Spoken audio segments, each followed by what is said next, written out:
నమస్తే K24 news. Somajiguda press క్లబ్లో సమావేశమైన బీసీ ముస్లిం సంఘాల జేఏసీ నాయకులు. రాష్ట్ర వ్యాప్తంగా ఉన్న బీసీ ఏబీ ఈ గ్రూప్ నేతలు 10% బీసీ ముస్లింలు రిజర్వేషన్లు కల్పించాలని ప్రభుత్వాన్ని డిమాండ్ చేశారు. కులగణన ప్రకారం బీసీలు 56%, ఇందులో హిందూ బీసీలు 46%, ముస్లిం బీసీలు 10% ఉన్నారని పేర్కొన్నారు. ముస్లింలను మినహాయించి 42% బీసీ రిజర్వేషన్లు ఆమోదించడం అన్యాయమని ఆరోపణ చేశారు.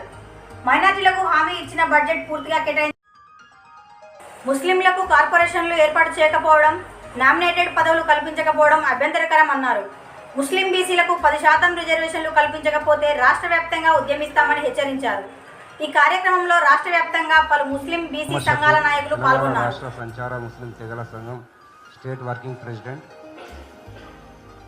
ఈరోజు రాష్ట్ర వ్యాప్తంగా ఉన్న బీసీ ముస్లిం కుల సంఘాల అధ్యక్షులు, సెక్రటరీలు, బాధ్యులంతా ఇక్కడ జేఏసీ తరఫున వచ్చి ముఖ్యంగా రేపు అసెంబ్లీలో ప్రవేశపెట్టబోయే 42% రిజర్వేషన్ బీసీ రిజర్వేషన్లలో మాకు కూడా 10% ఉన్నామని లెక్కలు తేలిన తర్వాత మాకు కూడా కలిపి 52% ఇవ్వాలని మేము అన్ని సంఘాల తరపున బీసీ ముస్లింల తరపున మేము ప్రభుత్వాన్ని డిమాండ్ చేస్తున్నాం.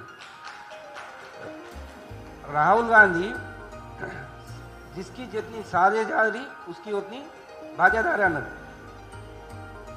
కులాలుగా మతాలుగా విభజించి బీసీ ముస్లింలు, బీసీ హిందువులు ఇలా కులగణన కూడా మనకు విభజించి కులగణన చేశారు. సరే చేసినా కానీ ఇప్పుడు రిజర్వేషన్లలో హిందూ బీసీలకు 42%, ముస్లిం బీసీ అట్లా అనకుండా మొత్తం టోటల్ 52% ముస్లింలకు రిజర్వేషన్లు కల్పిస్తూ అసెంబ్లీ తీర్మానం చేయాలి.